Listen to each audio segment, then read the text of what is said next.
दोस्तों, आपके अपने महाकाल टाइम जोन चैनल में बहुत बहुत स्वागत, वंदन और अभिनंदन है।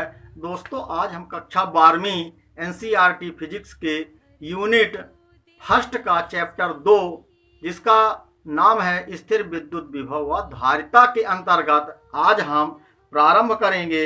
विद्युत विभव क्या है और उसके बारे में जानेंगे कि उसकी क्या प्रकृति है, उसके क्या मात्रक हैं। तो चलिए हम स्टार्ट करते हैं। विद्युत विभव, तो विद्युत विभव या इसको हम विभव भी कह सकते हैं। तो विभव की जो परिभाषा होती है दोस्तों, तो विभव की परिभाषा होती है कि एकांक धनावेश को अनंत से विद्युत क्षेत्र के किसी बिंदु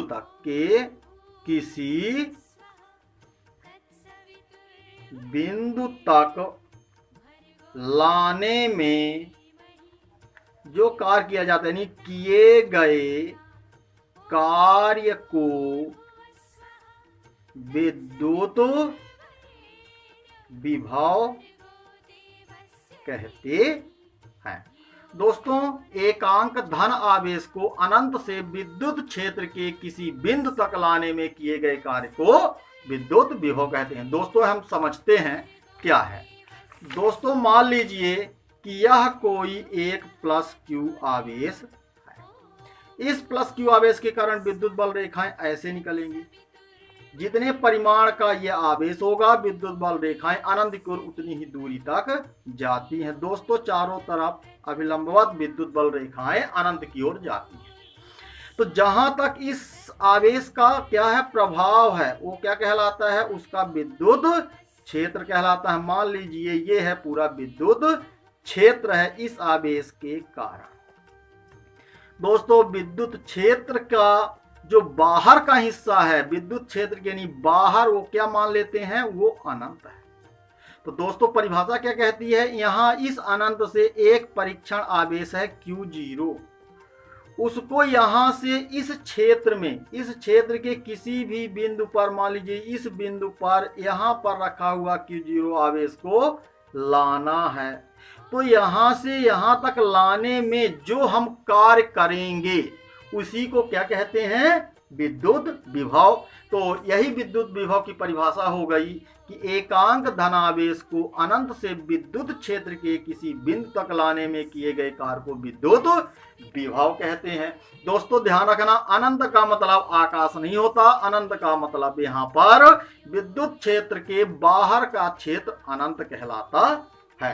तो दोस्तों, अब इसकी परिभाषा क्या हो जाएगी, ये सूत्र हो जाएगा विद्युत, या आप लिख दें 2 लाइन कि इसे कैपिटल V द्वारा यानी से प्रदर्शित किया जाता है, प्रदर्शित किया जाता है। दोस्तों, सूत्र क्या बनेगा, विद्युत विभव V बराबर हो जाएगा कार्य यानी W बटा Q0। दोस्तों, जब Q0 बराबर 1 यानी एकांक है, तो क्या हो जाएगा, W ही यानी किया गया कार्य ही विद्युत विभव हो जाता है। अब दोस्तों, इसके बारे में चलिए हम जानकारी पता लगाते हैं कि इसके बारे में हम क्या क्या जानते हैं या कैसे पता लगाएंगे। तो सबसे पहले हम निकालते हैं, क्या निकालते हैं, सबसे पहले इसका मात्रक। दोस्तों, कोई भी परिभाषा कक्षा 12वीं की एग्जाम में आती है तो आप सूत्र के बाद उसका मात्रक और विमीय सूत्र अवश्य लिखा करें।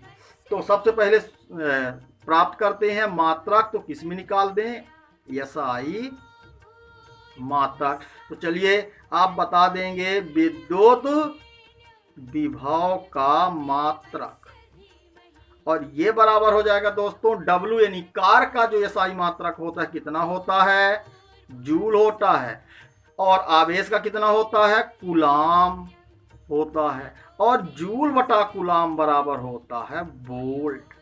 इसलिए विद्युत विभव का जो SI मात्रक है वह हो जाता है वोल्ट हो जाता है। दोस्तों अब हम शुरू कर रहे हैं विमीय सूत्र। तो विमीय सूत्र दोस्तों हम पूर्व भागों में भी बता चुके हैं कि यदि वेग, त्वरण और बल का विमीय सूत्र याद है तो आपको सभी राशियों के विमीय सूत्र की गणना कर सकते हैं। भूल गया तो दोस्तों हम जानते हैं, क्या जानते हैं कि W बराबर होता है F इंटू डी, विस्थापन। तो यदि W का विमीय सूत्र डायरेक्ट भूल गया है तो आप क्या लिख सकते हैं, एफ डी की सहायता से निकाल सकते हैं। परीक्षा में यदि विमीय सूत्र का यानी विभव का विमीय सूत्र याद है तो आप सीधे लिख सकते हैं। यदि भूल गया है तो आप इसकी सहायता से निकालेंगे। तो एफ का विमीय सूत्र होता है MLT-2 और डी का होता है कैपिटल L और बटा आवेश, तो आवेश का होता है AT। दोस्तों जब हम इसको हल करेंगे तो क्या हो जाएगा, M एक L और ये L हो जाएगा L² और T -2 है और ये वाला जब ऊपर जाएगा तो -1 हो जाएगा और आधार बराबर हो तो गुणा में घात जुड़ जाती है तो -2 और इसका -1 हो जाएगा -3 और ए ऊपर से नीचे से ऊपर जाएगा तो इसका चिन्ह घात का बदल जाएगा। तो ये हो गया इसका विमीय सूत्र। दोस्तों अब नंबर 3 देखते हैं कि यह प्रकृति किस प्रकार की होती है। इसकी दोस्तों प्रकृति का मतलब कि चूंकि विभव क्या है, एक बल है किया गया कार्य, और बल क्या है, एक अदिश राशि है, तो हम बता सकते हैं इसकी प्रकृति कैसी होती है। तो आप बता सकते हैं कि विद्युत विभव एक क्या है, अदिश राशि है। दोस्तों ये ऑब्जेक्टिव या कथन सत्य असत्य में आ सकता है, इसको अच्छे से ध्यान रखेंगे। इसका विमीय सूत्र और इसका मात्रक अदिश राशि है। अब दोस्तों अब विभव का ये हो गया मान, विमीय सूत्र, मात्रक और इसकी प्रकृति। अब दोस्तों हम विभव कितने प्रकार का होता है या विभव के प्रकार कितने प्रकार के होते हैं, तो सबसे पहले हम हेडिंग डालते हैं विभव या विद्युत विभव के प्रकार। दोस्तों इसको हम विद्युत विभव या विभव भी कह देते हैं। तो ये हो जाता है, लिख देंगे कि यह कितने प्रकार का होता है, 2 प्रकार का होता है। तो 2 प्रकार का दोस्तों कौन सा, नंबर 1 लिख देंगे धनात्मक विभव। चलिए इसके बारे में हम जानते हैं। तो देखिए क्या होगा कि जब एकांक धनावेश को अनंत से यानी विद्युत क्षेत्र के बाहर से अनंत से विद्युत क्षेत्र के किसी बिंदु तक लाने में अब दोस्तों लाने में तो विद्युत बल के विरुद्ध, इसको हम समझा रहे हैं कैसे, विद्युत बल के विरुद्ध किए गए कार्य को धनात्मक विभव कहते हैं। दोस्तों ये कैसा है इसको समझे। दोस्तों मान लीजिए यह एक +Q आवेश है, इसके कारण विद्युत बल रेखाएं चारों ओर अभिलंबवत अनंत की ओर जा रही हैं। अब दोस्तों यहाँ पर क्या है, इसका विद्युत क्षेत्र की दिशा ये है तो ये बल की भी दिशा होगी। अब मान लीजिए यहाँ पर क्या है, अनंत पर यहाँ पर है एक Q0 है, तो यहाँ से इस दिशा पर जो Q0 +Q के कारण Q0 पर क्या बल लगेगा, मान लीजिए O है और यहाँ पर बिंदु P है, तो O से P की ओर बल की दिशा होगी। क्यों, क्योंकि यह धन आवेश है और परीक्षण आवेश भी क्या लेते हैं, धनात्मक लेते हैं। तो दोनों आवेशों के बीच क्या होगा, प्रतिकर्षण होगा, और ये परिमाण में 1 है और इसकी तुलना में +Q का मान अधिक है, अतः यह +Q आवेश इस आवेश को इस ओर एक धक्का यानी बल लगाएगा, अतः यहाँ पर बल की दिशा होगी O से P की ओर। अब दोस्तों हम क्या करेंगे, बल के विरुद्ध विद्युत यहाँ विद्युत क्षेत्र है, तो ये विद्युत क्षेत्र के बाहर Q0, तो इसको क्या करेंगे, बल के विरुद्ध विद्युत क्षेत्र के किसी बिंदु पर लाएंगे। तो यहां तक लाने में जो कार्य होगा वही कार्य क्या कहलाता है, धनात्मक कार्य होता है। दूसरा दोस्तों कार्य क्या होता है, धनात्मक विभव होता है, और दूसरा होता है ऋणात्मक विभव। दोस्तों इसमें क्या होता है देखें, तो लिखेंगे कि जब एकांक धनावेश को, वही परिभाषा, धनावेश को अनंत से विद्युत क्षेत्र के किसी बिंदु तक लाने में, अब दोस्तों यहां पर थोड़ा सा अंतर आ जाएगा, लाने में विद्युत बल के द्वारा, अब यहां पर आपको कार्य नहीं करना है, स्वयं विद्युत बल करेगा, विद्युत बल के द्वारा क्या किए गए कार्य को ऋणात्मक विभव कहते हैं।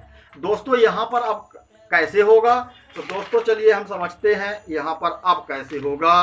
तो मान लीजिए ये कंडीशन कब होती है, जब यहां पर आपको क्या रखा हुआ है, एक ऋण आवेश रखा हुआ है, इसके कारण ये है विद्युत क्षेत्र की तीव्रता, इस दिशा में विद्युत क्षेत्र यहां हो गया, एक अनंत पर यहां पर कोई बिंदु पर आवेश Q0 है, तो ये क्या होता है, परीक्षण आवेश धन होता है।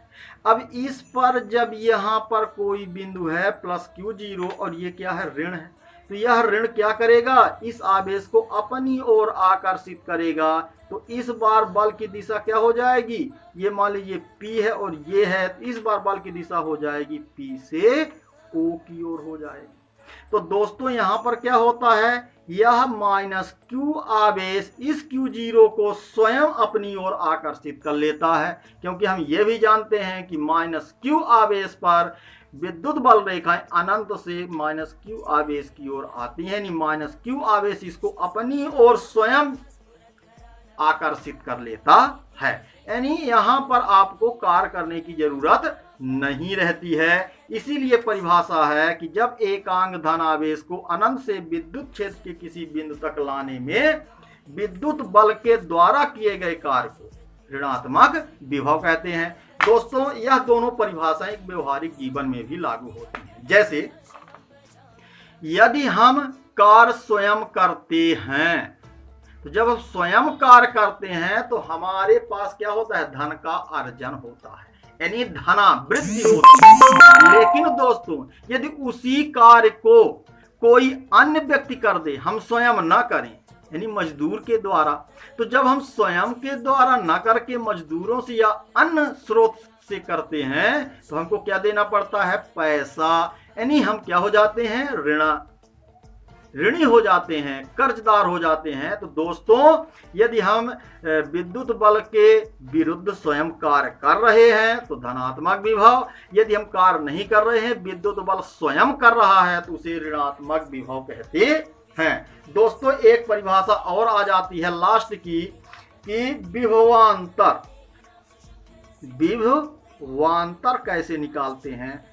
दोस्तों विभवांतर की परिभाषा होती है कि एकांक धन आवेश को विद्युत क्षेत्र के एक बिंदु से दूसरे बिंदु तक ले जाने में जो कार्य करना पड़ता है उसे विभवांतर कहते हैं। तो इसकी परिभाषा हो गई कि एकांक धनावेश को विद्युत क्षेत्र के किसी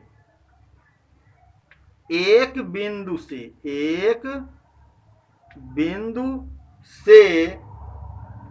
दूसरे बिंदु तक ले जाने में किए गए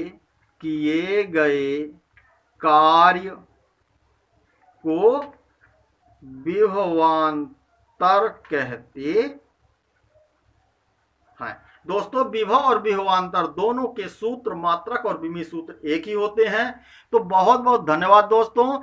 अगले भाग में हम पढ़ेंगे कि किसी बिंदु पर विद्युत विभव का व्यंजक कैसे प्राप्त करते हैं। तब तक के लिए मैं सत्येंद्र कुमार पांडे, शासकीय मॉडल स्कूल अजयगढ़ आपसे विदा लेता है। आप सतत अपने जीवन में उन्नति करते रहें और मातृभूमि ये ना कहे कि देखो वीर जवानों अपने खून पे ये इल्जाम ना आए, और माँ ना कहे कि मेरे बेटे वक्त पड़ा तो काम ना आए। इसी के साथ बहुत बहुत धन्यवाद। जय भारत, जय श्री।